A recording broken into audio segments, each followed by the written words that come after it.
वैशाख मास माध्यम अध्याय 17। हरे कृष्णा, राधे राधे। वैशाख मास का स्नान निर्धन को धनवान बनाता है और असमर्थ को समर्थवान और रोगी को आरोग्यता प्रदान करता है और पापी को पुण्य और निर्बल को बल देता है। वैशाख माध्यम में सुनने से हमें महापुण्य मिलता है। वैशाख मास में अनजाने में की गई पूजा भी महाफल देने वाली होती है, तो जानबूझकर की गई पूजा का तो कहना ही क्या, उसका तो अनंत फल मिलता है। वैशाख मास में स्नान, दान और उपवास करने से भयानक पापों का नाश हो जाता है। अब श्री गणेश जी महाराज और अपने गुरुदेव को याद करते हुए वैशाख मास माध्यम अध्याय 17 को सुनते हैं। विघ्न कटे, संकट मिटे, मंगल हो हर काज, बाधाएं सब दूर हो, हे गणपति महाराज। बोलो गणपति महाराज की जय। गुरु आपके उपकार का कैसे चुकाऊं मोल, लाख कीमती धन भला, गुरु मेरे अनमोल। बोलो गुरुदेव महाराज की जय। कल मिथिलापुर के राजा श्रुतकीर्ति को राजा हेमकांत की कथा, जिसमें छत्रदान से 300 ब्राह्मण की हत्या से मुक्ति मिली। अब आज इस अध्याय में हम राजा कीर्तिमान की कथा को सुनेंगे। शुरू करते हैं।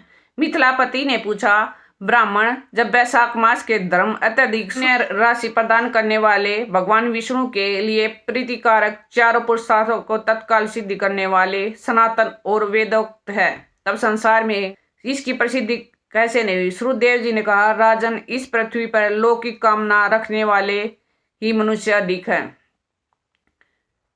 इनमें से कुछ राजस और कुछ तामस हैं। वे लोग इस संसार के भोगों तथा पुत्र पौत्रादि की संपदा को ही अभिलाषा रखते हैं। कहीं किसी प्रकार की कभी बड़ी कठिनाई से कोई एक मनुष्य ऐसा मिलता है जो स्वर्गलोक के लिए प्रयत्न करता है और इसलिए वह यज्ञ आदि पुण्य कर्मों का अनुष्ठान बड़े प्रयत्न से करता है, परंतु मोक्ष की उपासना प्राय कोई नहीं करता। कुछ तुच्छ आशाएं लेकर बहुत से कर्मों का आयोजन करने वाले लोग प्राय काम्य कर्मों के उपासक हैं। यही कारण है कि संसार में राजस और तामस धर्म अधिक विख्यात हो गए हैं, परंतु सात्विक धर्मों की प्रसिद्धि नहीं हुई। ये सात्विक धर्म भगवान विष्णु को प्रसन्न करने वाले हैं, निष्काम भाव से किए जाते हैं और इस लोक तथा परलोक में सुख प्रदान करने वाले हैं। देव माया से मोहित होने के कारण बुद्धिहीन मनुष्य इन धर्मों को जानते ही नहीं हैं।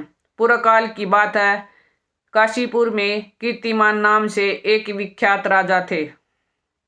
वे इक्ष्वाकु वंश के भूषण तथा महाराज नृग के पुत्र थे। संसार में उनका बड़ा यश था। वे अपनी इंद्रियों और क्रोध पर विजय पा चुके थे। ब्राह्मणों के प्रति उनके मन में बड़ी भक्ति थी। राजाओं में उनका स्थान बहुत ऊंचा था। एक दिन वह आखेट करता हुआ जा रहा था कि मार्ग में मुनि वशिष्ठ जी के आश्रम को देखा। वैशाख की चिलचिलाती धूप से यात्रा करते हुए राजा ने मार्ग में देखा, महात्मा वशिष्ठ जी के शिष्य जगह जगह अनेक प्रकार के कार्यों में निपुणता के साथ लगे हुए थे। वे कहीं प्याऊ लगा रहे थे तो कहीं छाया मंडप बना रहे थे, तो कुछ किनारे पर झरनों के जल को रोककर स्वच्छ बावली तथा बना रहे थे। कहीं वर्षों के नीचे बैठे हुए लोगों को वे पंखा डुलाकर हवा कर रहे थे। कहीं गन्ने दे रहे थे तो कहीं सुगंधित पदार्थ और फूलों को भेंट कर रहे थे। कहीं फल दे रहे थे तो कहीं दोपहर में लोगों को छाता देते हुए संध्या के समय शरबत तक, कहीं नेत्रों में कपूर लगा रहे थे। उन्हें देखकर राजा ने पूछा, आप लोग कौन हैं? उन्होंने उत्तर दिया, हम लोग महर्षि वशिष्ठ के शिष्य हैं। राजा ने पूछा, यह सब क्या है? यह क्या हो रहा है? वे बोले, ये वैशाख मास में कर्तव्य से बताए गए धर्म हैं, जो धर्म अर्थ काम मोक्ष चारों पुरुषार्थों के साधक हैं। लोग गुरुदेव वशिष्ठ जी की आज्ञा से धर्मों का पालन करते हैं। राजा ने पुनः पूछा, इनके अनुष्ठान से मनुष्य का कौन सा फल मिलता है? किस देवता को की प्रसन्नता होती है? उन्होंने उत्तर दिया, हमें इस समय बताने के समय नहीं है, आप गुरु जी से यह प्रश्न कीजिए। वे महायशस्वी महर्षि इन धर्मों को यथार्थ रूप में जानते हैं। शिष्यों का ऐसा उत्तर पाकर राजा शीघ्र ही महर्षि वशिष्ठ जी के पवित्र आश्रम पर, जो विद्या और योग शक्ति से संपन्न था, राजा को आते देख महर्षि वशिष्ठ मन ही मन बड़े प्रसन्न हुए। उन्होंने सेवकों को सहित राजा का विधि पूर्वक आतिथ्य सत्कार किया। जब वे आराम से बैठ गए तब उन्होंने गुरु वशिष्ठ जी ने प्रसन्नतापूर्वक बोले, मैंने मार्ग में आपके शिष्यों द्वारा परम आश्चर्यमय शुभ कर्मों का अनुष्ठान होते देखा, किंतु उसके संबंध में जब प्रश्न किया तब उन्होंने दूसरी कोई बात न बताकर आपके पास जाने की आज्ञा दे दी। उनकी आज्ञा के अनुसार मैं इस समय आपके समीप आया हूँ। मेरे मन में उन धर्मों को सुनने की बड़ी इच्छा है, अतः आप मुझसे उनका वर्णन करें। तब यह महायशस्वी वशिष्ठ जी ने प्रसन्नतापूर्वक कहा, राजन, तुम्हारी बुद्धि को उत्तम शिक्षा मिली है। भगवान विष्णु की कथा के श्रवण और भगवत कर्मों के अनुष्ठान में जो तुम्हारी बुद्धि हुई है, यह तुम्हारे किसी पुण्य का ही फल है। जिसने भी वैशाख मास में बताए हुए महाधर्मों के द्वारा भगवान श्री हरि की आराधना की है, उसके उन धर्मों से भगवान बहुत संतुष्ट होते हैं और उसे मनवांछित वस्तु प्रदान करते हैं। संपूर्ण जगत के स्वामी भगवान लक्ष्मीपति समस्त पाप राशि का विनाश करने वाले हैं। वे सूक्ष्म धर्मों से प्रसन्न होते हैं, केवल परिश्रम और धन से नहीं। भगवान विष्णु भक्ति से पूजित होने के पर मनवांछित वस्तु प्रदान करते हैं। इसलिए सदा भगवान विष्णु की भक्ति करनी चाहिए। जगदीश्वर श्री हरि जल से भी पूजा करने पर सभी क्लेश का नाश करते हैं और शीघ्र प्रसन्न होते हैं। वैशाख मास में बताए हुए ये धर्म बहुत थोड़े से परिश्रम द्वारा पूरे हो जाते हैं। इससे भगवान विष्णु की प्रीति मिलती है। ये इतने शुभ है, अधिक समय में सिद्ध होने पर बड़े बड़े अगाधिकों कर्मों का तिरस्कार करने वाले हैं। हे राजन, तुम भी वैशाख मास में बताए हुए धर्मों का पालन करो और तुम्हारे राज्य में निवास करने वाले अन्य सब लोगों से भी उन कल्याणकारी धर्मों का पालन कराओ। इस प्रकार से वैशाख धर्म के पालन की आवश्यकता को शास्त्रों और युक्तियों से भली भांति सिद्ध करके वशिष्ठ जी ने वैशाख मास के सब धर्मों का राजा के समक्ष वर्णन किया। उन सब धर्मों को सुनकर राजा ने गुरु की भक्ति के भाव से पूजन किया और घर आकर वे सब धर्मों का विधि पूर्वक पालन करने लगे। देवाधिदेव भगवान विष्णु में भक्ति रखते हुए राजा कीर्तिमान देवेश्वर पद्मनाभ के अतिरिक्त और किसी देवता को नहीं देखते थे। उन्होंने हाथी की पीठ पर नगाड़ा रखकर सिपाहियों से अपने राज्य भर में डंके की चोट पर यह घोषणा करा दी कि मेरे राज्य में जो 8 वर्ष से अधिक की आयु वाला मनुष्य है, उसकी आयु जब तक 80 वर्ष की न हो जाए तब तक मेष राशि में सूर्य के स्थित होने पर यदि वह प्रातःकाल स्नान नहीं करेगा तो मेरे द्वारा दंडनीय तथा राज्य में से निकाल देने योग्य समझा जाएगा। यह मेरा निश्चित आदेश है। पिता, पुत्र, पत्नी अथवा सुहृद जो कोई भी वैशाख धर्म का पालन नहीं करेगा, वह चोर की भांति दंड का पात्र समझा जाएगा। प्रातःकाल शुभ जल से स्नान करके श्रेष्ठ ब्राह्मणों का दान करना चाहिए। तुम सब लोग अपनी शक्ति के अनुसार दान आदि धर्मों का आचरण करो। राजा कीर्तिमान ने प्रत्येक ग्राम में धर्म का उपदेश करने वाले एक एक ब्राह्मण को बसाया। 5-5 गांवों पर एक एक ऐसे अधिकारी नियुक्त किए जो धर्म का त्याग करने वाले लोगों को दंड दे सके। उस अधिकारी की सेवा में 10-10 घुड़सवार रहते थे। इस प्रकार इस चक्रवर्ती राजा के राज्य शासन से यह धर्म वृक्ष सब देशों में विस्तार पूर्वक फैल गया। उस राजा के राज्य में जो लोग मर जाते हैं वे भगवान विष्णु के धाम को जाते हैं। वहाँ के मनुष्यों को विष्णु लोक की प्राप्ति निश्चित थी। एक बार भी वैशाख स्नान कर लेने से मनुष्य यमराज के पास नहीं जाता। अपने धर्मानुकूल कर्म में स्थित हुए सब लोगों को विष्णु लोक में चले जाने की यमपुरी के से सब नरक खाली हो गए। वहाँ एक भी पापी प्राणी नहीं रह गया। वैशाख मास के प्रभाव से यमपुरी के मार्ग की यात्रा ही बंद हो गई। सब मनुष्य दिव्याकृति धारण करने वाले भगवान के धाम में जाने लगे। देवता के जो लोक हैं वे सब भी शून्य हो गए। स्वर्ग और नरक दोनों के शून्य हो गए। जाने पर एक दिन नारद जी ने धर्मराज के पास जाकर कहा, धर्मराज, आपके इस नरक में अब पहले एक जैसा कोलाहल नहीं सुनाई पड़ता। पहले की भांति पाप कर्मों का लेखा भी नहीं लिखा जा रहा। चित्रगुप्त जी तो ऐसे मौन भाव से बैठे हुए हैं जैसे कोई मुनि हो। महाराज, इसका कारण तो बताइए। महात्मा नारद के ऐसा कहने पर राजा यम ने कुछ दीनता के स्वर से कहा, नारद जी, इस समय पृथ्वी पर जो यह राजा राज्य करता है वह पुराण पुरुषोत्तम भगवान विष्णु का बड़ा भगत है। उसके भय से कोई भी मनुष्य वैशाख मास का उल्लंघन नहीं करता। उस पुण्य कर्म के प्रभाव से सभी भगवान विष्णु के परम धाम में चले जाते हैं। ओ हे मुनि श्रेष्ठ, उस राजा ने इस समय मेरे लोक का मार्ग लुप्त सा कर रखा है। स्वर्ग और नरक दोनों ही शून्य कर दिए हैं। अतः ब्रह्मा जी के समीप जाकर यह सब समाचार उनसे निवेदन करके तभी मैं स्वस्थ होऊंगा।